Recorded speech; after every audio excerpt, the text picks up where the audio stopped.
Hi, everyone. Welcome back to LogTech Live. It's Friday, September 6th. We're post Labor Day. We're getting into the crazy time of the year where there's a million different conferences in the logistics and supply chain world. But I'm actually home. This is like one of the few weeks I'm actually home over the next 2 months. And I'm delighted to be joining you today. If you don't know me, I'm Eric Johnson. I am the senior technology editor at the Journal of Commerce when I'm not hosting this show on the first and third Fridays of every month. I'm delighted you could join us today. I have a great guest joining us to talk about the world of truckload and more specifically truckload procurement.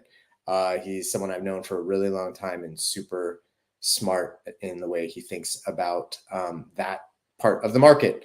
So I'll be bringing him on in about 10 minutes. But before that, I have a whole bunch of stuff to talk to you about.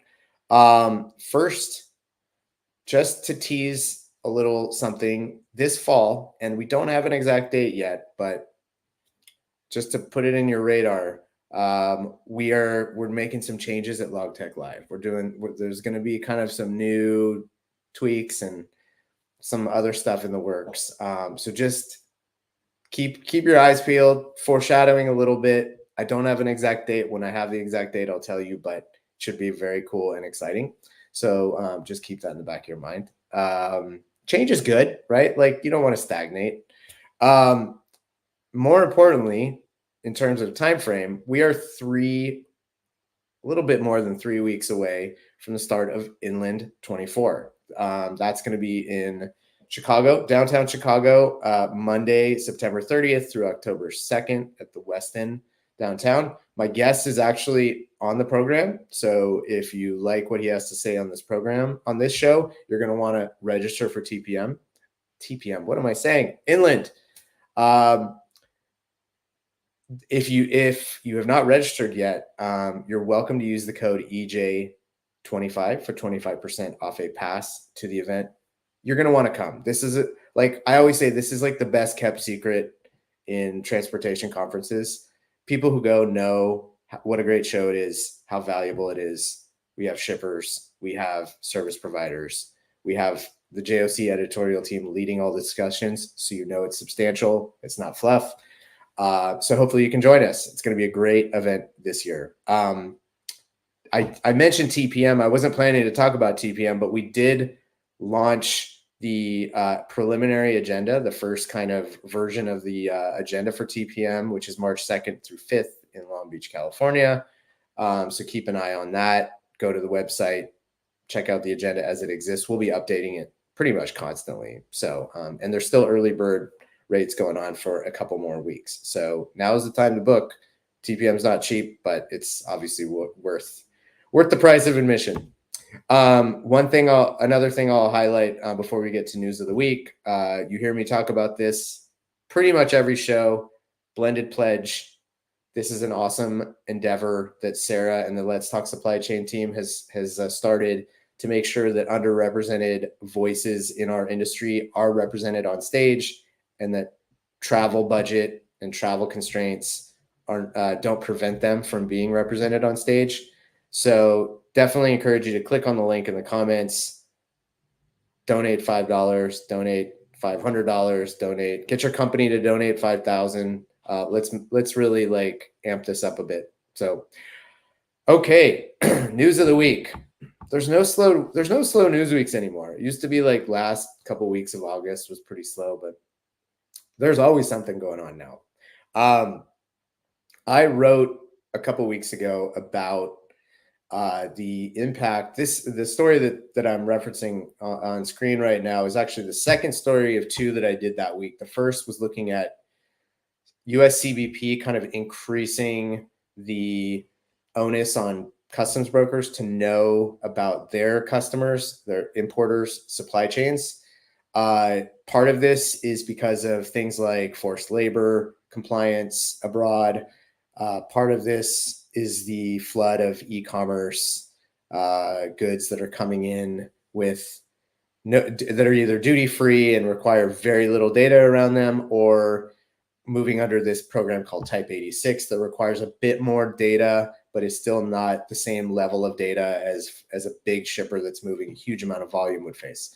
So in this story, I looked at the kind of mandate that's looming over customs brokers in terms of investing in technology to sort of provide transparency to their customers on their customers' multi-tier supply chains. So really upstream, their customers, suppliers, basically. So very interesting topic, only going to grow in importance. We're heading into a period where there's a bit of uncertainty about what trade policy is going to look like, depending on what happens later this year and into next year. So this is only the number of e-commerce packages, which doubled essentially in the first half of 2024 over 23, which it grew significantly over 22. This is not going away. So more to come on this story, but definitely encourage you to take a look at that piece. Just earlier this week, I filed a story about an interesting tech vendor that's been built by two less than container load or LCL vets that are focusing on helping freight forwarders get a little bit more of the margin on an LCL move by working on a couple little interesting, very in the weeds aspects of the LCL market. Basically, if you're not a giant global forwarder, if you have an LCL shipment from your customer, you're having to work with these companies called co-loaders or consolidators, and those co-loaders control a pretty substantial share of the LCL market from a capacity perspective, and so they have a lot of leverage in terms of charging fees and especially at destination. So this company is called All Masters. They're starting what they're calling digital consolidation to try to enable forwarders to control a little bit more of the margin in a movement, in a LCL shipment. Interesting. There's a ton of nuance in this. I'm not going to be able to explain it in two minutes, nor does the article cover all of the nuance actually either. So take a look at the piece, do a little bit more reading on it. It's very interesting. And it's connected to the first story I referenced because the amount of LCL shipments are increasing because the average size of shipments are increasing. There's just more smaller shipments, in part due to e-com, part due to shippers just feeling emboldened to move stuff and not wait till they have a full container before doing so. So lots of interesting stuff that I explored in this story. The last piece I'll mention, I highlighted this story. This came out yesterday, actually, for a couple different reasons. One, there's a former Flexport employee who a few years ago started off on her own, named Brittany NX. I'm sure I'll have her on a show coming up soon.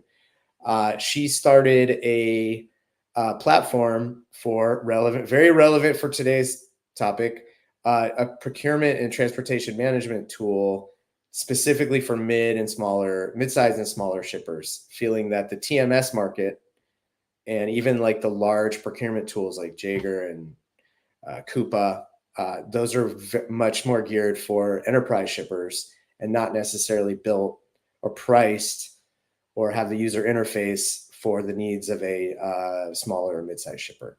So that's one interesting component. The second interesting component is the size of the round, $6.2 million or $6.3 million seed round. So we're starting to see some pretty sizable seed rounds back into the logistics industry.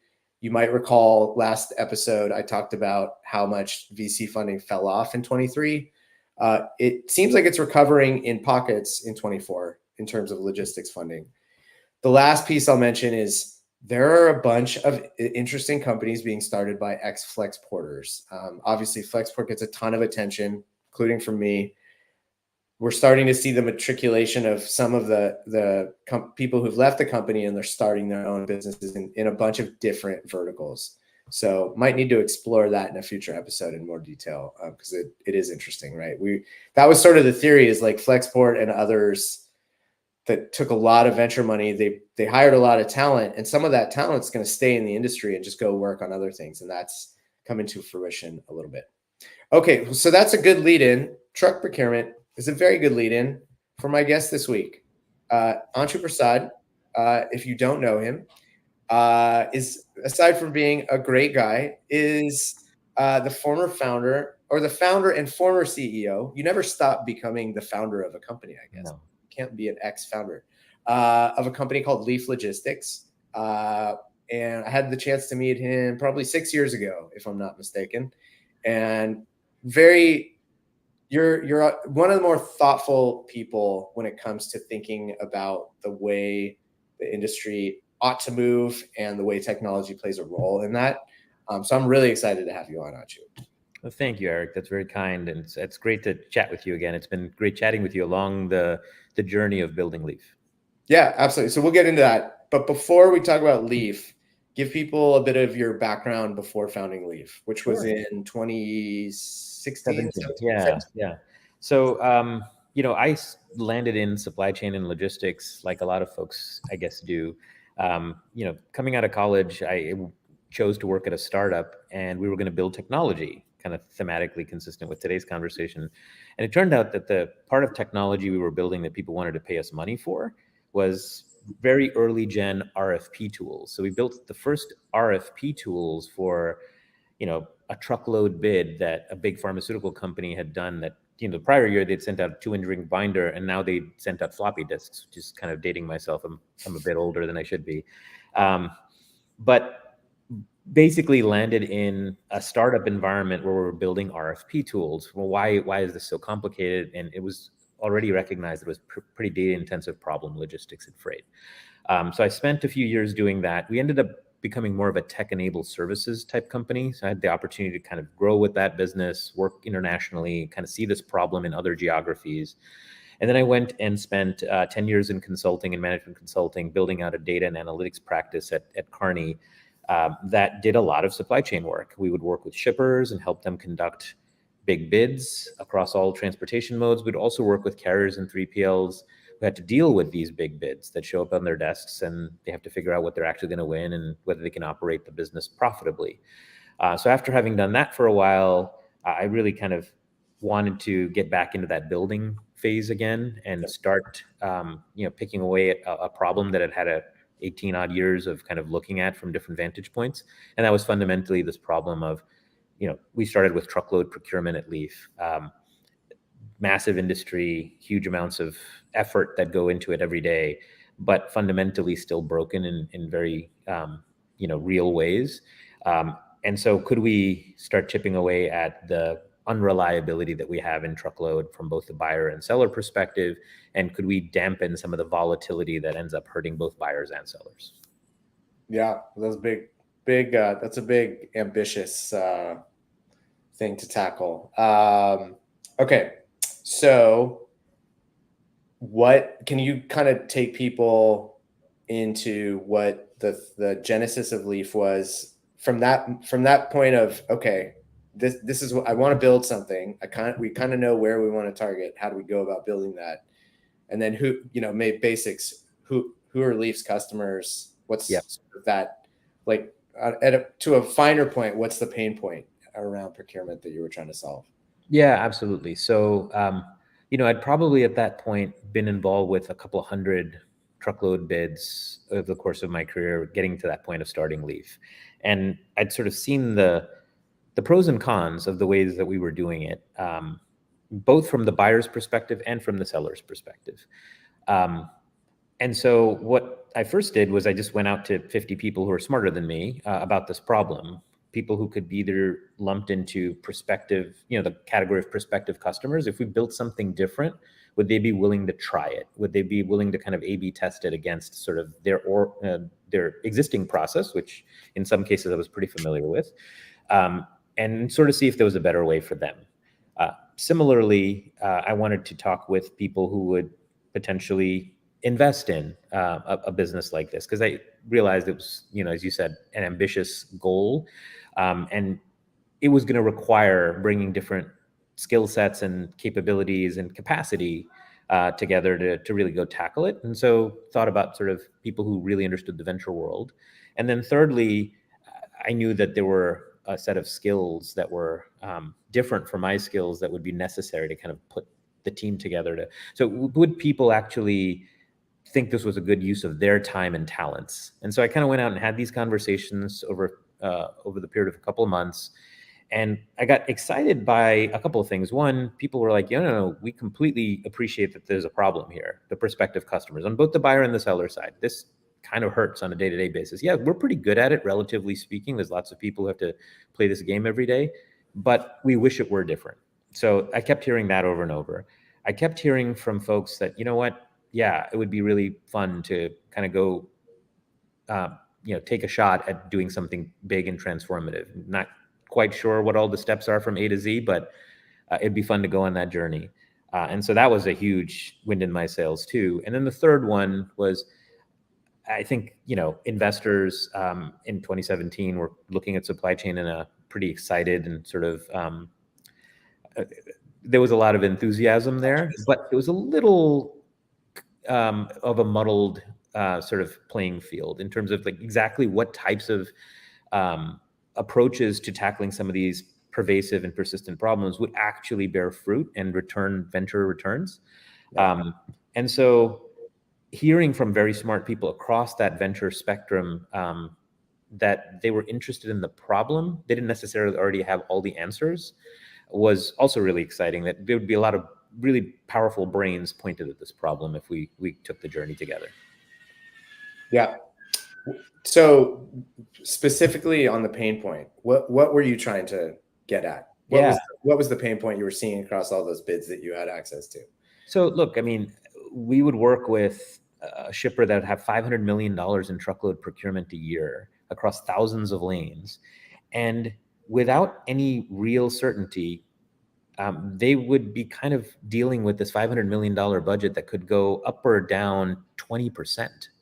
And that was a big problem for these companies, right? Yeah. On the shipper side. On the provider side, knowing that one year you might be in sort of a shipper-friendly market and be asked to do bids after bids and mini bids, and we're becoming more and more persistent, consistently, kind of issued at the time.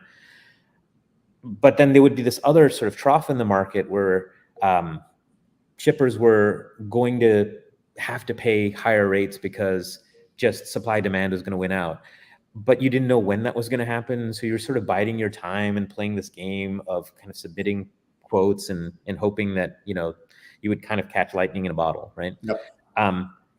That fundamental problem was requiring and consuming a huge amount of resource, just millions of people, frankly, in this country that were focused on just dealing with just supporting this bid ask, kind of trying to play this win-lose game between buyers and sellers. What the fundamental thesis for Leaf was, is you could actually use analytics and data to plan and schedule some of your freight, say 2 days out, 2 weeks out, 2 months out. Both the buyer and seller would be better off. They would be able to kind of get back to focusing on up and downstream problems. We call it supply chain for a reason. These things are related. Just the truckload move isn't in and of itself going to solve isolation. Right, Yeah. exactly. Yeah. But if you could actually make the truckload buying and selling part of the supply chain a lot more reliable, you could actually start addressing more fundamental challenges in the industry.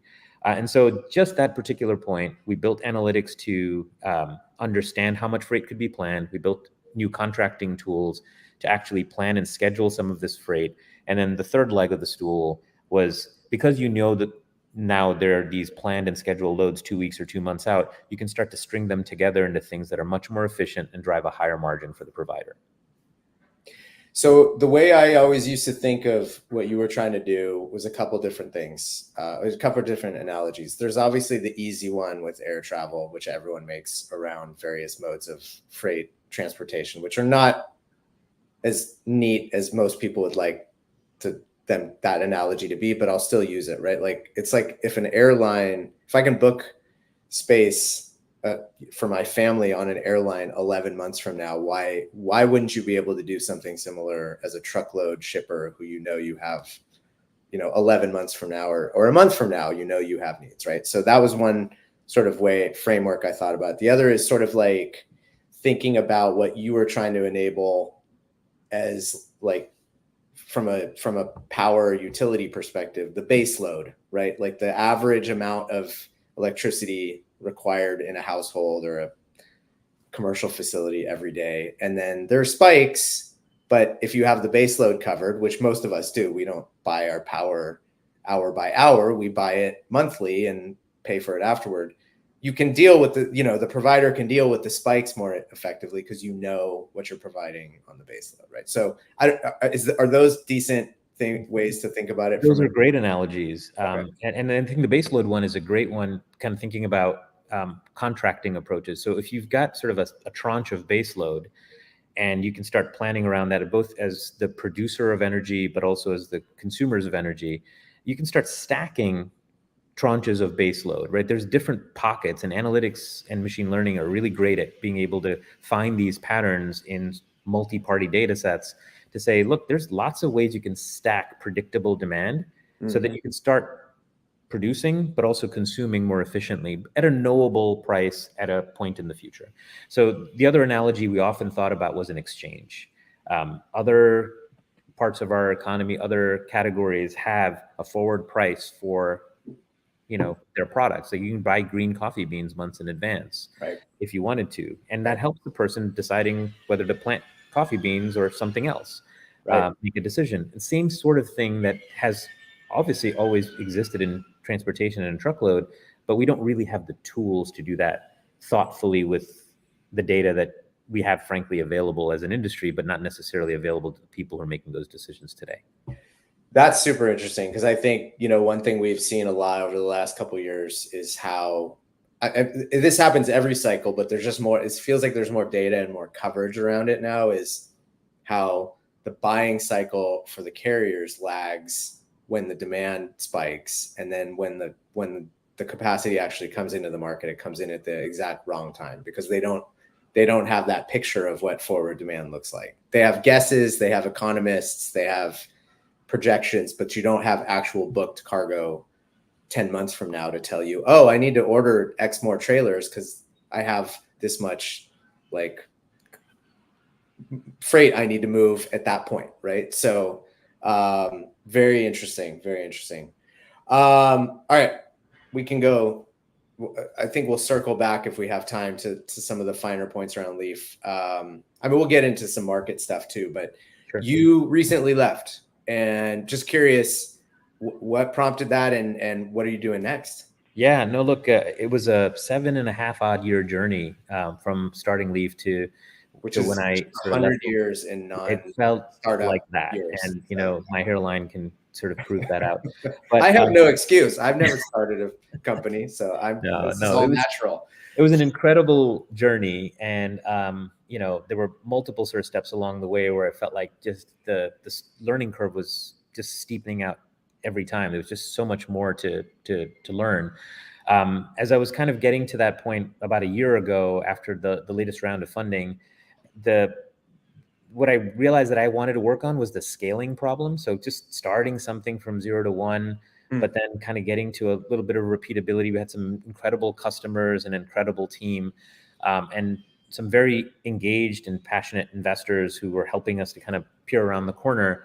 I wanted to start to figure out what it took to scale something. And I felt like the opportunity to do that, I needed to step away and let the team kind of just do what they were already doing really well, and continue down that path. So I continue to be an active advisor. I'm a shareholder. I'm probably the biggest cheerleader. But on a day-to-day basis, I wanted to start working on that scaling problem. Got it.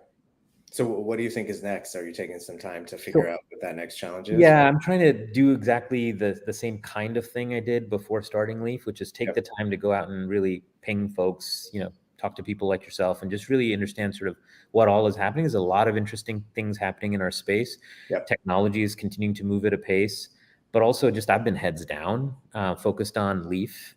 So just kind of broadening my own personal aperture, helping some friends with projects and things where I can kind of have, provide a helpful hand, but also just exploring sort of new startups that are emerging in the space and kind of tackling adjacent problems and just getting that sort of that awareness level up from where it was very much the blinders were on pretty tight. I'm as an aside, related aside, I'm actually really interested and somewhat excited about you and there's a cohort of people that spent a fair amount of time at a lot of the startups that emerged over the last decade who, for whatever reason, mostly in good situations, have decided, hey, I need to, I need my next challenge, and the company needs to, you know, just needs a little something different to go to its next level. And all of those people are kind of out like you are in kind of research mode. I think the next decade is going to be very interesting to watch because you're going to have a lot of people who know the space, understand even better what it takes to build something that's meaningful and what a customer will adopt. And I think we're going to see like an acceleration of that over the next decade. That's my personal Well, prediction. I hope you're right. I mean, I think there's a ton of unsolved problems, things that Oh, yeah. really, hurt folks in the industry. It's still a pretty frustrating job if you look at, the desks of a Oh, lot of yeah. work freight That, every that day. hasn't changed. That has, Like, I mean, if you look at it, because I've been, sort of doing these like postmortems on the funding dive last year on the VC side, and it's 12 years now. This is not some new fascination that the venture capital world has with logistics, and there's still rounds. Obviously, I mentioned one earlier today, but it's it's very interesting to sort of take stock of what has changed and what hasn't changed since VC entered the arena. Because I think if you talk to a lot of shippers, they will have tried a lot of things, and some incremental things or some peripheral things might have changed, but fundamentally, I bet you a lot of them would say their lives are more complicated now than they were 10 years ago. So I don't know what the reason is. One of my pet theories is we're more aware of all of our problems now than we were 10 years ago. There's so much transparency and data and information. So it's like we have more things to be anxious about. But that's my pop psychology theory. There's absolutely no scientific reasoning behind that. Yeah, I'm optimistic that we're sort of in that stage where there is awareness because we now see many of the problems in data, and we have data in front of us that sort of show us how messy things actually are. We anecdotally felt they were messy before, but now we have data to kind of confirm that. But we're sort of in that forming stage of the evolutionary cycle for our industry where the answers haven't necessarily been provided yet. Where look, I think one of the challenges for venture funding in the space has been there is a defined cycle to which you want to get returns from the investments you've made. But we're just fundamentally tackling very complex problems here in transportation and supply chain, and it might take more than one typical venture cycle to be able to really harvest the incredible winners. And so having a long-term view and kind of figuring out like what this actually looks like at the end of whatever time frame it would take to make those sort of transformational non-incremental changes. I don't know if we have a clear blueprint for that as an industry. And so I think we're still kind of all fumbling a little bit, trying to figure out like what's the path to kind of break through and get those big transformational gains that really feel like the future has arrived. Like obviously you look at the iPhone now in retrospect, it all makes sense. But there was a period when we were walking around with ginormous cell phones and it wasn't quite clear that we were changing the world. It was maybe not even any better than what we were doing with, at home with our carrying our rotary phones in our pockets, essentially. Basically, I mean, I think we might be at sort of that before that inflection point. All kind of talking over a beer about, hey, is Amazon really a good business? And you can kind of have points of view on that, but in retrospect, it kind of was a silly debate. It was, and things happen slowly and then in a hurry, right? So that's always the challenge, is like knowing when that changes. Okay, we're already like running up on time, and I've barely gotten through like a third of the questions I wanted to ask. We've talked about venture a lot, so maybe one last one on venture. Give people a positive and a negative experience from your involvement with the venture world. I think you took 3 different rounds from venture investors. Is that right? 3 or 4, yeah. So look, in terms of just the learning curve piece, personally for me, a big part of the motivation for, starting Leaf, venture has some of the brightest minds in the space that are actively just intellectually curious, but actively out just canvassing for ideas all the time. Yep. And so, compared to even, grad school, the amount of sort of acceleration of learning you get by talking to these incredibly smart people who are just actively out in the world, just canvassing for ideas, is Yeah. incredible. And so I Yep. think one of the big positives of working with venture is that engagement with sort of the hive mind that exists out there. Yep. And then the institutional understanding, just what it means to start to build the capital base to kind of build a big company. They obviously understand that because they're in that world every day, and they're kind of thinking about what comes next and what comes next after that. One of the challenges is because of that way of thinking, that there's another round coming. Some of the sort of the operator mindset of just like, let's build the company that's going to be built in the right way to get the right type of return, not just for customers, but also just to be able to support the growth of the company by itself, just intrinsically just generate cash flows that will build a healthy and growing and successful company that can scale. Sometimes conflicts with, okay, well, there's this round in 18 months. I need to kind of show progress against that investment and the next investment. And so then all of a sudden the incentives get somewhat misaligned. You're starting to chase the KPI that's going to lead to that next round, and your investors are focused on that, rightfully so, because that's what they get measured on. But you're trying to do something else as an operator. And so that tension is real, and a very important thing to navigate, and something that I had to kind of learn on the job. Very interesting. Just quickly on the first point, I think VCs, especially ones that are not domain specific, like I'll segment the ones who like they get supply chain because they're just dealing with it either completely as a fund, or they have a focus that allows them to understand it at a higher level than a generalist fund.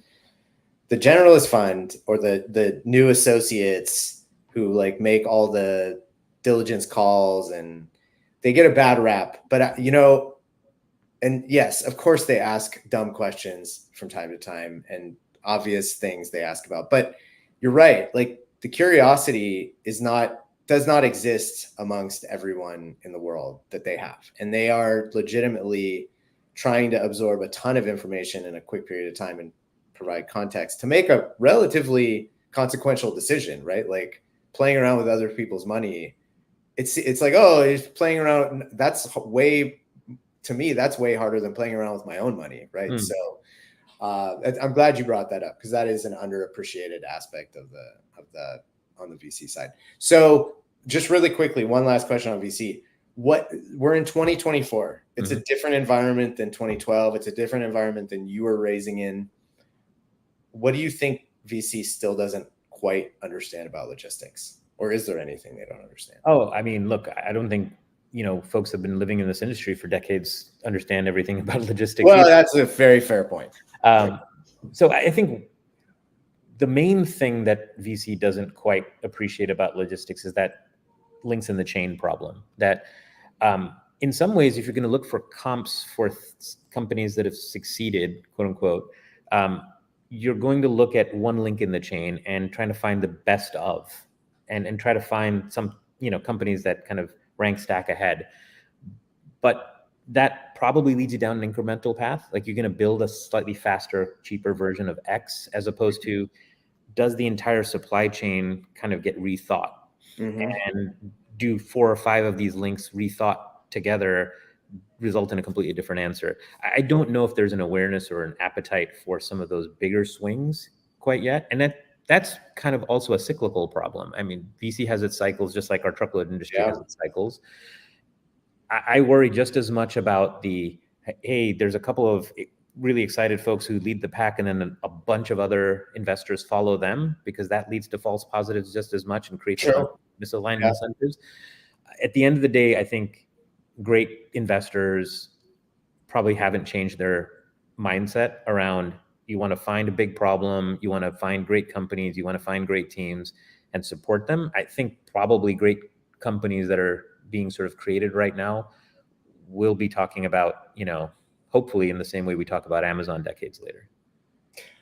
I think the other challenge is we've had zero meaningful exits, right? in our space over 12 years, right? Yep. So, and that's, I would think encompasses at least 1 to 1.5 venture cycles, right? So there's no benchmark.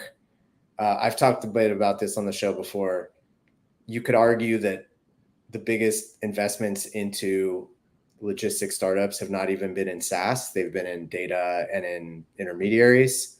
So there's not even like much of a comp for SaaS, like a well-funded SaaS product. Yep. So there's all sorts of challenges to that, those two intersecting worlds. Yeah, and at the same time, you have great companies that have been built like Lineage and have great outcomes for their investors. And so then, what is the right model, and what is the right time horizon to be thinking about? I think that's a complicated question. Very complicated, yeah.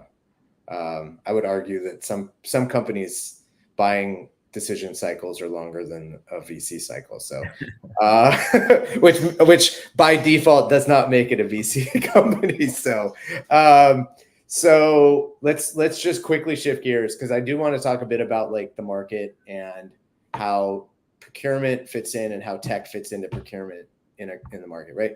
The market has been difficult to navigate on the truckload side for providers, for brokers. It's been a relatively friendly market for shippers. How do you think, I mean, has anything substantively changed in terms of how shippers are using tech, given the like spike in the market a few years ago and then what we're seeing now? In other words, I guess another way to think about this is, if I'm a shipper and you're explaining to me the value of planning out 11 months from now, but we're now in like month 20 of me getting pretty favorable rates, and me like, my carrier pitching a fairly modest rate increase next year that I can totally live with, even if I'm going to make a big deal about it. Like, why do I need to change what I do? Yeah. So I think there are pockets of changing mindsets amongst shippers, even in this sort of prolonged, trough in the market where shippers have been able to get great concessions. And frankly, that's not new. That happened in previous cycles too. There've been shippers who were really thoughtful about truckload transportation, and they've invested in dedicated fleets, and they've invested in things that make the lives of their actual trucking providers better, so that they actually are more loyal to that shipper, et cetera. And there's lots of those things that have been done over decades. Yep. But even in this last cycle, I've been really encouraged to see some really forward-thinking shippers really lean into, yes, it's true that I do want to be able to take advantage of lower rates on some of my business, but I also know that the turn in the market is coming. And that conversation happens a lot more now than it did in the 2018 to 2019 cycle when we were out in the market. I think there's more awareness. It's just that the majority of shippers, I think, aren't really ready to kind of completely change their model. They've got a lot invested in it. Lots of folks kind of trained up in kind of going out and asking for that rate concession, the next bid round, please. And by the way, if markets get tight again, we're going to come back to you and tell you how we want to be the shipper of choice. All of a sudden, they're used to running that play, and that momentum, that inertia is kind of hard to break too. It feels to me like shippers are reactive in their like awareness and not awareness in use and deployment of tech as they are in the way they react to a market. So, I mean, I can imagine a shipper who's someone in a logistics department being very proactive and saying, our turn is going to come, right? The rates are going to go up. Let's invest now into tech and a process that smooths that out. And the company just looking at their transportation budget being extremely low last year, extremely low this year, not too bad next year, and going, like, why are we seem to be doing fine. Why are we investing now, right? And we'll invest when we have to invest, at which point it's probably too late. So I don't know. That's, again, not scientific at all, just kind of gut feel. No. And that's, I mean, I think the macro conditions are such that the shippers kind of looking at their business and they're not feeling super bullish about their own sort of just general prospect. You don't want to overcommit on things, and when you're not sure about your demand as well. Exactly. So. And so, like, I think there's a hesitancy. It's just generally speaking, let's make do with, do more with less kind of mindset. And that's, transportation is still thought of more as a cost center, as a, Mm-hmm. but there are forward-thinking shippers who we all know and recognize, who think of the way that they deliver to their customers, providing them, a competitive advantage, and they actually spend time thinking about that, and they see it as a competitive differentiating capability. But they're the exception, not the norm. So I think by and large, I think there's still this mindset: this is a win-lose game, and this is our turn to kind of harvest our wins, and then we're going to be sort of sitting back and trying to absorb losses for a little while, and just we're back to that plus or minus 20% boom and bust cycle, and no one's winning in those boom and bust cycles. Yeah, except for the people who write about it, I guess. But, and consultants, So, maybe one last question. Hey, Pamela, thank you for your question. She asked if we could talk about Truckload outside of the U.S. I'm so sorry. That's it. In future episodes, I will try to delve into that. Anshu is very focused on the U.S. truckload market, but it's a good thought. Obviously, there's a whole big full truckload world out there. Yeah, no, look, I mean, I spent 4 years in Europe looking at the truckload market. There are definitely differences, but there are also very strong parallels. And I've had the opportunity to run bids in other parts of the world. The problem rhymes for sure. But as you said, Eric, for Leaf, we were very much focused on the US truckload market and trying to make a dent in a massive market that really could use the help. But yes, I completely agree with Pamela that, there are these nuances of truckload elsewhere, and those problems haven't been addressed yet. Pamela, tell me, just in the comments, let me know which region you want us to focus on, and I'll make sure we prioritize that in an upcoming episode. One last question before my last question. So really quickly, let's take the adoption hurdle and the resource. Like, you have unlimited resource. Tony Stark has decided he wants to invest in fixing Truckload, and you don't have to worry about people adopting it. You just get to fix this problem. What do you think is the problem you would? Oof.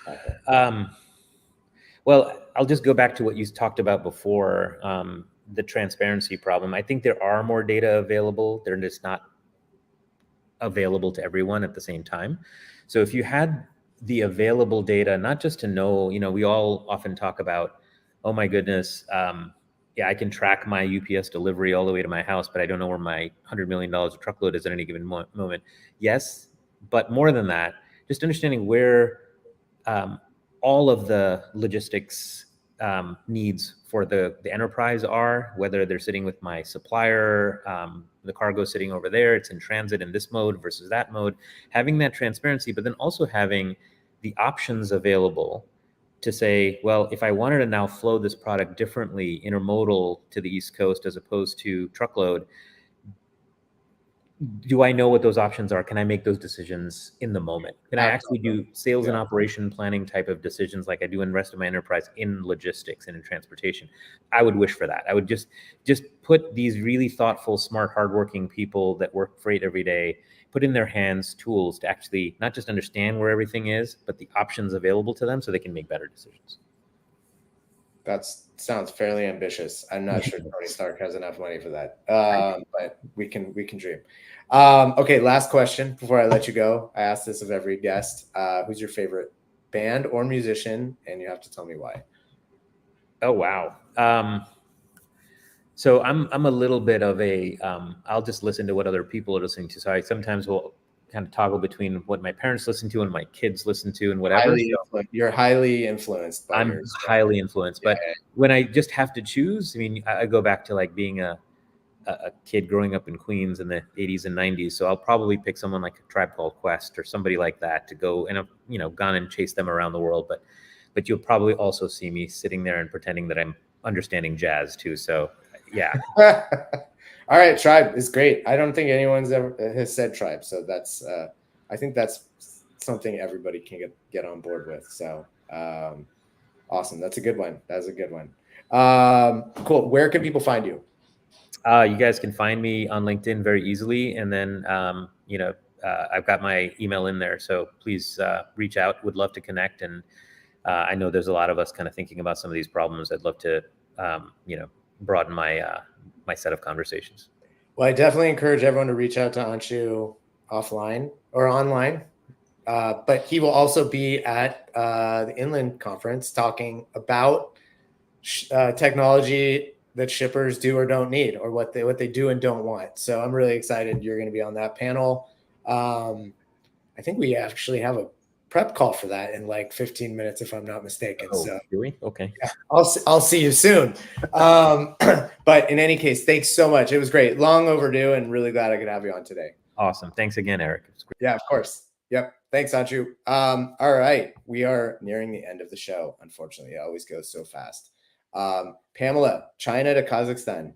That is a very niche truckload lane. I will see what I can do. No promises, but I will see what I can do. All right. Dad joke of the week. I always love a good space joke. How does NASA organize their parties? They plan it, of course. I came up with that. Can't blame that on my son. But in any case, if you have any complaints, don't send them to me. I won't read them. About the show, I will, but about the dad jokes, those are off limits. Thank you, everyone who attended. Thank you to Anshu. Awesome perspective on a whole bunch of different issues. Thank you to Nicole, the world's best show producer. Thank you to Sarah and the Let's Talk Supply Chain team for making this so easy and fun for me. But really, most of all, thank you to everyone who tunes in every show. We'll be back in 2 weeks. I have an awesome guest to talk about some interesting tech, international focused tech. So, and hopefully I'll see you in Inland in 3 weeks. All right. Have a great weekend, everyone. Thanks again for tuning in. Bye.